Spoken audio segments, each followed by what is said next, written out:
Halo pemirsa, kembali lagi bersama saya Katarina Amelia di Wanyu Sore. Pemirsa, Menteri Sekretaris Negara Prasetyo Hadi angkat bicara terkait pencabutan kartu identitas pers istana milik jurnalis CNN Indonesia. Prasetyo memastikan bakal mencari jalan keluar terkait pencabutan oleh Biro Pers, Media, dan Informasi Sekretariat Presiden. Informasi lainnya pemirsa, Muktamar 10 Partai Persatuan Pembangunan atau P3 melahirkan dua klaim kepemimpinan, yakni Agus Suparmanto dan calon petahana Mardiono. Pemirsa, inilah Wanyu Sore selengkapnya.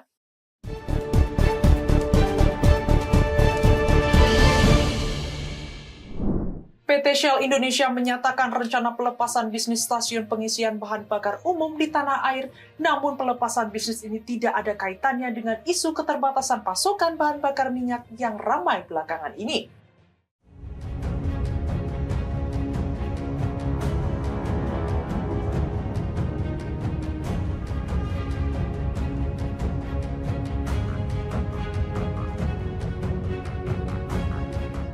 PT Shell Indonesia menyatakan rencana pelepasan bisnis stasiun pengisian bahan bakar umum atau SPBU di tanah air.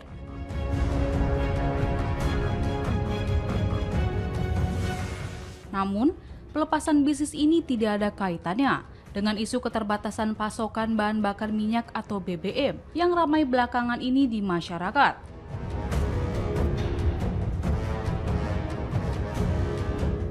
Vice President Corporate Relations Shell Indonesia Susi Hutapea menyampaikan proses pengalihan kepemilikan SPBU Shell kepada konsorsium Citadel Pacific Limited dan Sevas Group tetap berjalan sesuai jadwal.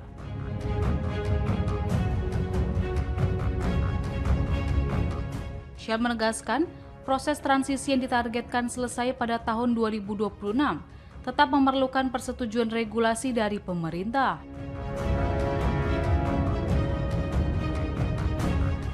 Perusahaan itu juga telah melakukan koordinasi intensif untuk memastikan kelancaran pengalihan.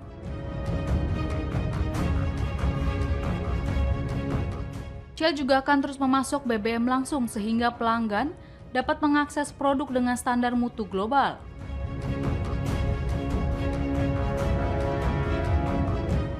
Adapun pengumuman pelepasan bisnis SPBU ini sudah disampaikan sejak Mei 2025.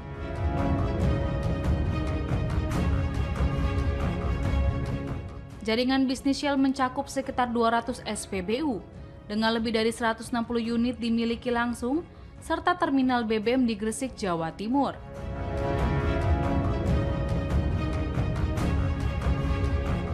Citadel Pacific, calon pengelola baru, dikenal memiliki portofolio beragam di Asia Pasifik, dan saat ini memegang lisensi merek Shell di Guam, Makau, Hong Kong, dan lainnya.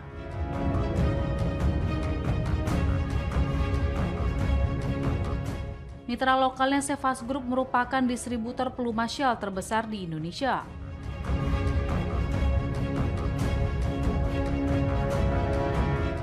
Kemudian, langkah pelepasan SPBU tersebut disebut bagian dari strategi transformasi portofolio Shell. Hal ini sejalan dengan komitmen global perusahaan yang dipaparkan dalam Capital Markets Day.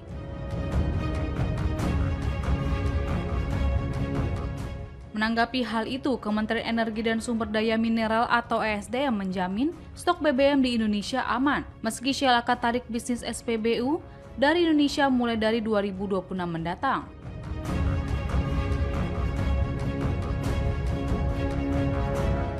Direktur Jenderal Minyak dan Gas Bumi Kementerian SDM Laude Sulaiman menegaskan perginya PT Shell Indonesia selaku anak perusahaan Shell PLC atau Shell adalah urusan bisnis.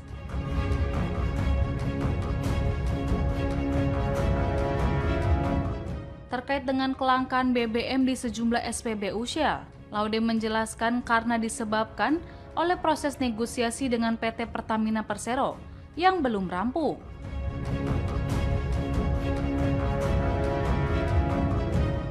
Laude menegaskan, stok BBM Shell dan badan usaha swasta lain memang sangat tergantung dari pasokan Pertamina.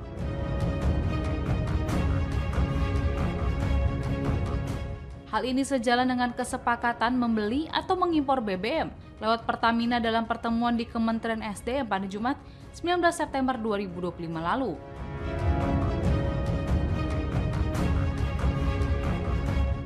Syarat yang diajukan Shell hingga BPAKR adalah BBM yang dibeli dari Pertamina masih base full, alias belum dicampur.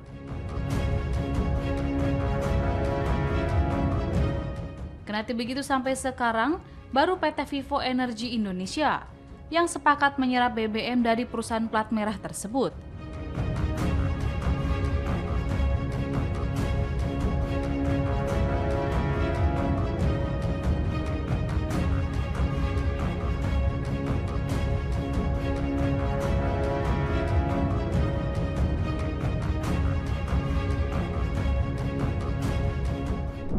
Menteri Sekretaris Negara Prasetyo Hadi buka suara terkait pencabutan kartu identitas pers Istana milik jurnalis CNN Indonesia Diana Valencia. Prasetyo memastikan bakal mencari jalan keluar yang terbaik terkait pencabutan oleh Biro Pers, Media, dan Informasi Sekretariat Presiden. Ia mengaku telah memerintahkan BPMI untuk berkomunikasi dengan CNN Indonesia.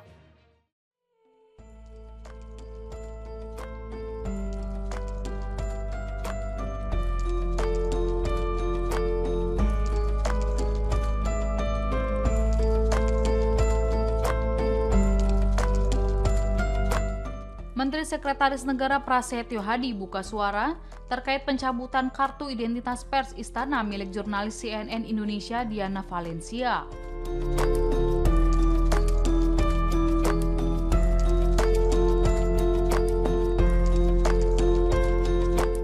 Prasetyo memastikan bakal mencari jalan keluar yang terbaik terkait pencabutan oleh Biro Pers, Media, dan Informasi atau BPMI Sekretariat Presiden tersebut.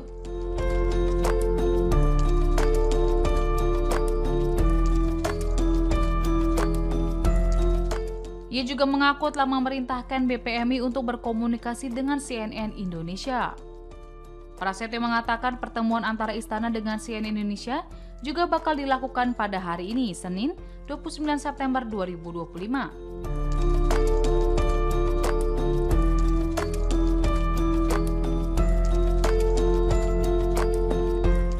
Terpisah, pemimpin redaksi CNN Indonesia TV, Titin Rosmasari, mengonfirmasi terjadinya pencabutan kartu identitas pers Istana atas nama jurnalis Diana Valencia.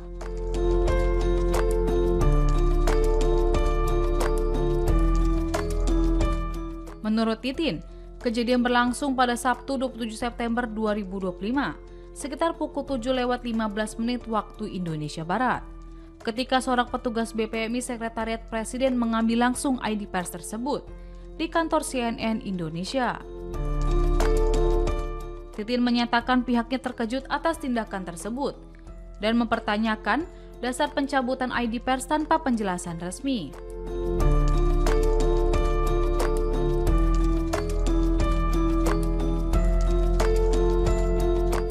CNN Indonesia telah mengirimkan surat kepada BPMI dan Menteri Sekretaris Negara untuk meminta klarifikasi atas keputusan itu.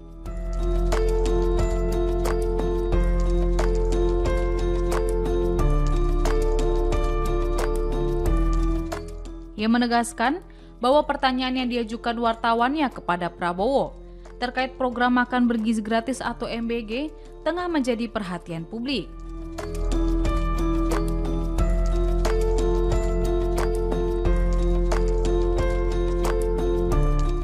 Di sisi lain, Dewan Pers meminta Istana mengembalikan identitas atau ID liputan wartawan CNN Indonesia Diana Valencia yang dicabut usai bertanya soal MBG ke Presiden Prabowo Subianto.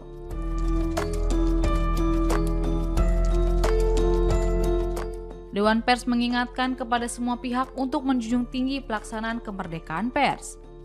Mereka juga mengimbau semua pihak menghormati tugas dan fungsi pers sebagaimana diatur dalam Undang-Undang Nomor 40 Tahun 1999 tentang pers.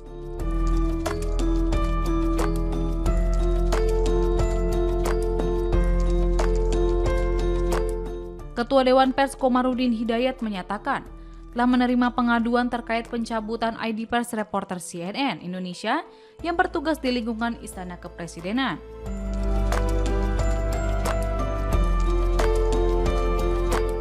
Ia juga berharap agar kasus ini maupun kasus serupa tidak terulang di masa mendatang demi terjaganya iklim kebebasan pers di Indonesia.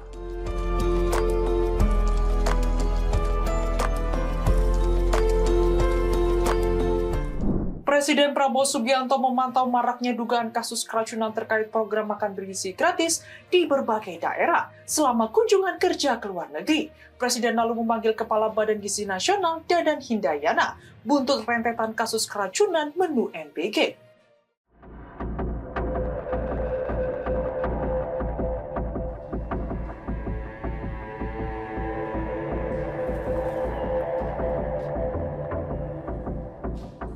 Presiden Prabowo Subianto ternyata memantau terkait maraknya dugaan kasus keracunan soal program makan bergizi gratis atau MBG di berbagai daerah. Prabowo memantau langsung persoalan yang terjadi selama dirinya melakukan kunjungan kerja ke luar negeri.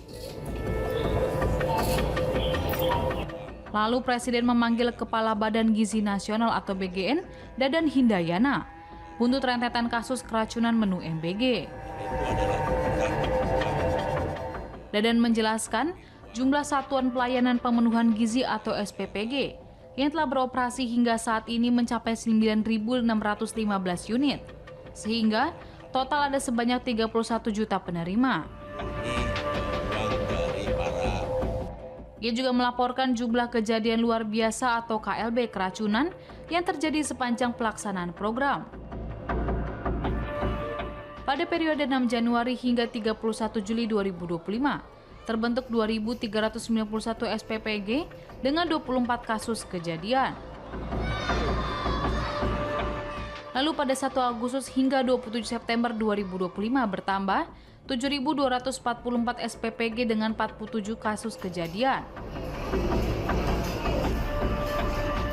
Dadan menjelaskan faktor lain yang memicu insiden tersebut ialah kualitas bahan baku dan kondisi air. Dia juga menyebut terdapat pelanggaran yang tidak sesuai dengan prosedur operasi standar atau SOP oleh dapur MBG. Menanggapi hal itu, Prabowo memberikan 4 instruksi melalui Dadan, diantaranya adalah memerintahkan peningkatan tata kelola SPPG untuk mencegah keracunan berulang. Prabowo juga memerintahkan agar SPPG memiliki koki terlatih dan meminta dapur yang memproduksi menu MBG dilengkapi alat rapid test untuk memeriksa kualitas makanan. Kepala negara menginstruksikan agar setiap SPPG memiliki alat sterilisasi food tray. Prabowo mengatakan SPPG juga harus memasang filter air untuk menjamin kualitas air yang digunakan. Serta, ia juga meminta agar SPPG dilengkapi CCTV yang terhubung langsung ke pusat.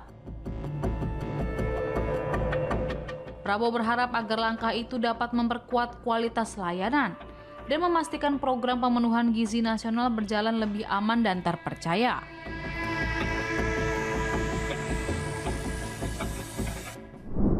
Belas Menteri dan Kepala Badan menggelar rapat koordinasi terbatas di Kementerian Kesehatan atau Kemenkes untuk membahas kasus ribuan anak yang mengalami keracunan akibat program makan bergizi gratis atau MBG.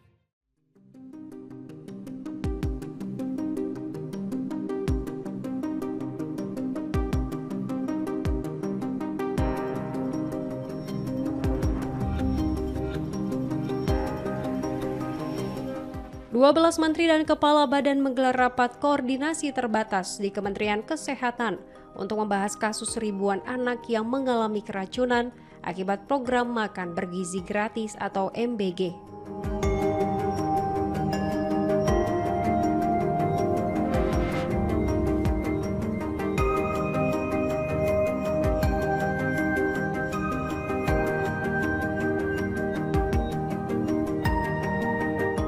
Dari hasil rapat tersebut, diputuskan beberapa langkah evaluasi, di antaranya menutup sementara satuan pelayanan pemenuhan gizi yang bermasalah selama proses investigasi, serta mewajibkan seluruh SPPG memiliki sertifikat layak higienis dan sanitasi.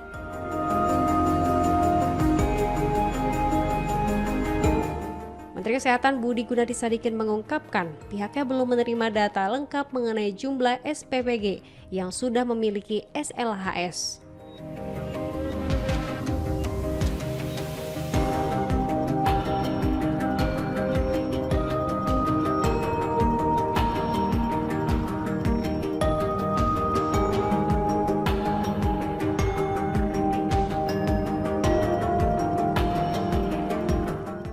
Karena itu, Kemenkes menekankan percepatan penyelesaian sertifikat tersebut agar semua SPPG dapat memenuhi standar kebersihan dan keamanan pangan.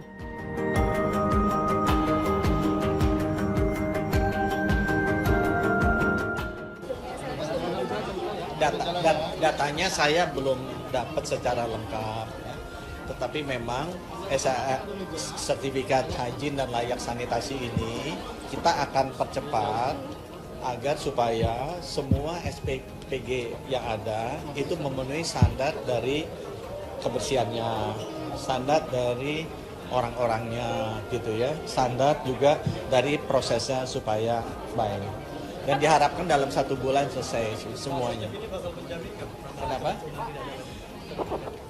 Belum cukup. Memang harus ada juga prosesnya benar-benar dijaga. Dan kita tadi sudah bersama-sama dengan BGM akan mengontrol proses dari persiapan makanannya, mulai dari pemilihan bahannya, kemudian juga pengolahan makanannya, kemudian penyajiannya seperti apa. Itu semua sudah kita sepakati lah bahwa nanti akan kita bantu bersama-sama agar tidak terjadi lagi seperti ini. Pak, berarti dalam sebulan ini kalau misalnya SPPG itu tidak punya SDK? Diketahui, Presiden Prabowo memanggil Kepala Badan Gizi Nasional Dadan Hindayana bersama sejumlah pejabat terkait untuk membahas langkah penanganan.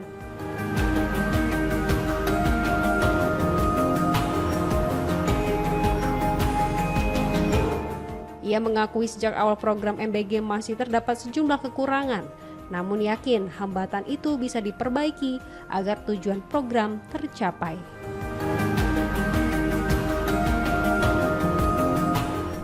Muktamar 10 Partai Persatuan Pembangunan atau P3 melahirkan 2 klaim kepemimpinan Partai Kabah. Keduanya adalah kubu mantan Menteri Perdagangan era Presiden Joko Widodo, Agus Suparmanto, dan calon petahana Mardiono.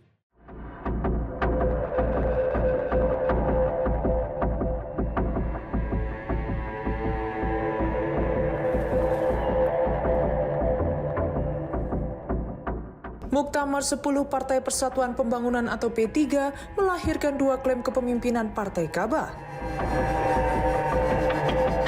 Keduanya adalah kubu mantan Menteri Perdagangan era Presiden Joko Widodo, Agus Suparmanto, dan calon petahana Mardiono. Sejak awal suasana Muktamar 10 yang berlangsung di Hotel Mercure Ancol, Jakarta Utara pada Sabtu 27 September 2025 sudah memanas sejak pembukaan. Pemilihan ketua umum yang semestinya dilangsungkan pada Minggu 28 September 2025 mendadak dipercepat oleh panitia. Alasannya karena situasi tidak kondusif, kubu Mardiono mengklaim bahwa jagoannya telah terpilih secara aklamasi untuk memimpin partai periode 2025 hingga 2030. Sehari setelahnya, kubu Agus Suparmanto juga menyatakan bahwa Agus terpilih secara aklamasi untuk memimpin P3 5 tahun ke depan.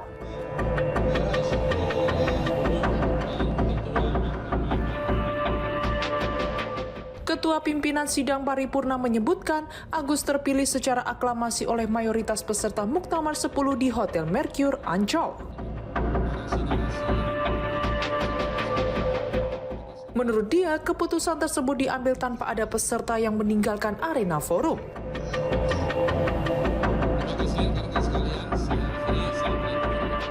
Suasana Muktamar 10 memang sudah memanas sejak PLT Ketua Umum P3 Mardiono membuka Muktamar Sabtu sore.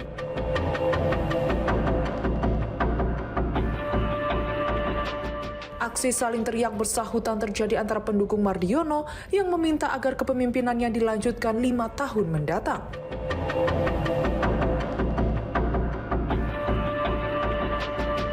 Bahkan pendukung dua kubu tersebut sempat terlibat dorong-dorongan di depan ruang sidang.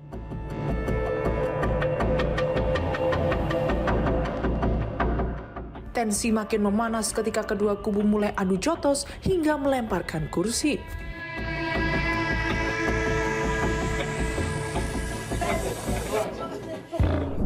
Muktamar Muktamar 10 Partai Persatuan Pembangunan atau P3 menghasilkan dualisme kepemimpinan antara Agus Suparmanto dan Mardiono. Agus mengklaim terpilih secara aklamasi sebagai Ketua Umum periode 2025-2030 dan segera mengurus keabsahan pengurusan di Kementerian Hukum.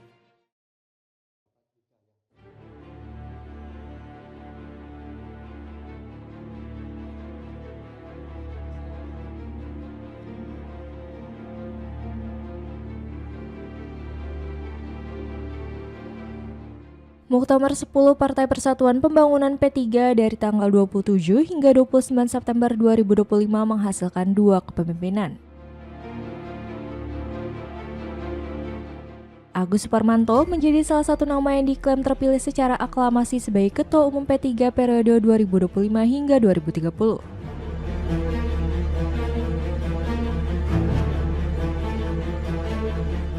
Agus mengungkapkan ia akan segera mengurus keabsahan organisasi partai ke Kementerian Hukum atau Kemenkum. Meski saat ini terdapat dualisme kepengurusan yang dipimpin dirinya dan Mardiono. Kendati demikian, Agus tidak menyebut secara detail kapan ADRT dan susunan kepengurusan P3 periode 2025 hingga 2030 akan didaftarkan ke Kemenkum. Terkait dualisme kepemimpinan, ex-Menteri Perdagangan era Joko Widodo tersebut berharap dapat diselesaikan di internal partai dengan mekanisme yang ada.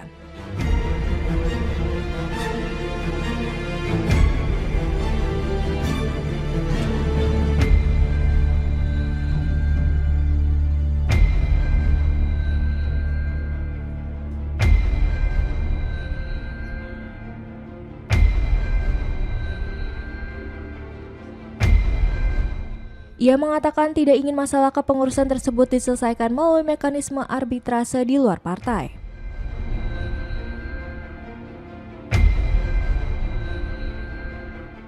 Agus percaya diri bahwa status keabsahan dirinya sebagai Ketua Umum memiliki landasan hukum yang kuat.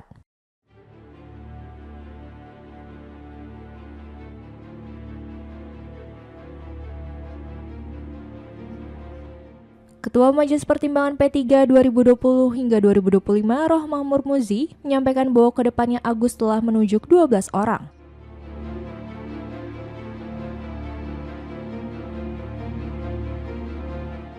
Anggota formatur untuk menyusun kepengurusan partai selama periode 2025 hingga 2030 mendatang.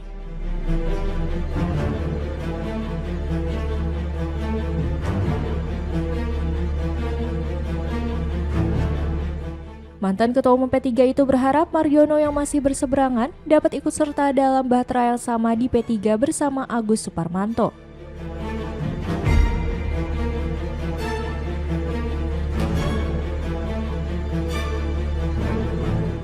Ia menjanjikan Mardiono diberi tempat mulia bila ikut bergabung di bawah naungan Agus Suparmanto.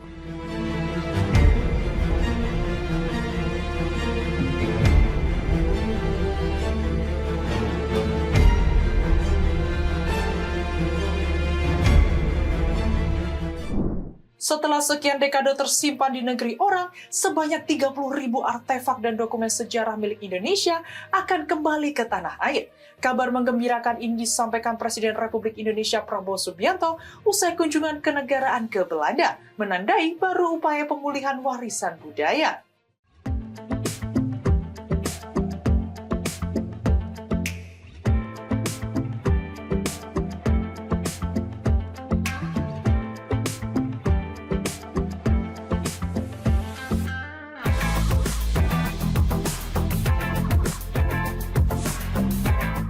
Setelah puluhan tahun berada jauh dari tanah kelahirannya, sekitar 30.000 artefak dan dokumen bersejarah milik Indonesia akhirnya akan kembali ke pangkuan Ibu Pertiwi.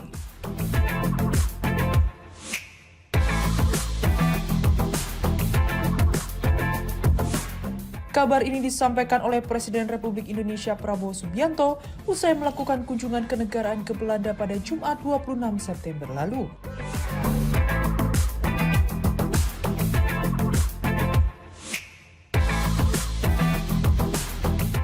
Pemerintah Belanda menyatakan kesepakatan untuk mengembalikan sekitar 30.000 artefak dan dokumen bersejarah milik Indonesia. Dalam lawatan tersebut, Presiden Prabowo diterima secara resmi oleh Raja Belanda Willem-Alexander dan Ratu Maxima di Istana Huis-ten-Bosch, Den Haag.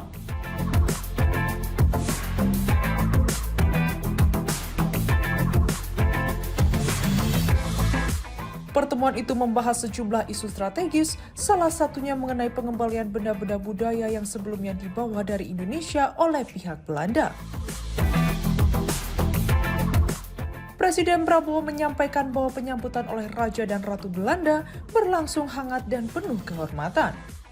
Ia menilai bahwa keputusan Belanda untuk mengembalikan ribuan artefak tersebut merupakan bentuk itikat baik dan komitmen untuk menjaga hubungan bilateral yang harmonis antara kedua negara.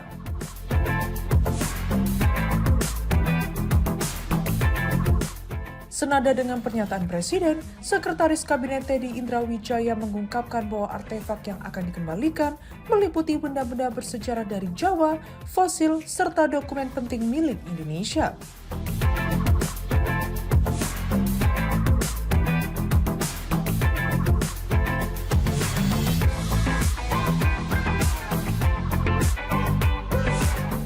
Teddy menjelaskan bahwa proses pengembalian akan dilakukan secepat mungkin dan dikoordinasikan melalui Menteri Kebudayaan. Ia menambahkan bahwa meskipun proses pengembalian ini telah berlangsung cukup lama, kesepakatan final akhirnya tercapai dalam pertemuan tersebut dan pengembalian akan segera direalisasikan.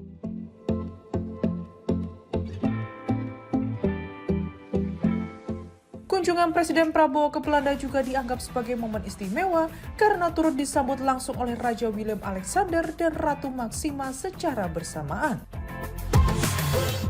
Penyambutan semacam ini dinilai langka dan menjadi bentuk penghormatan tinggi dari Kerajaan Belanda terhadap Indonesia. Sebagai informasi tambahan, Presiden Prabowo dan Raja Willem-Alexander sama-sama memiliki latar belakang militer yang disebut turut menciptakan suasana pertemuan yang lebih akrab dan bersahabat.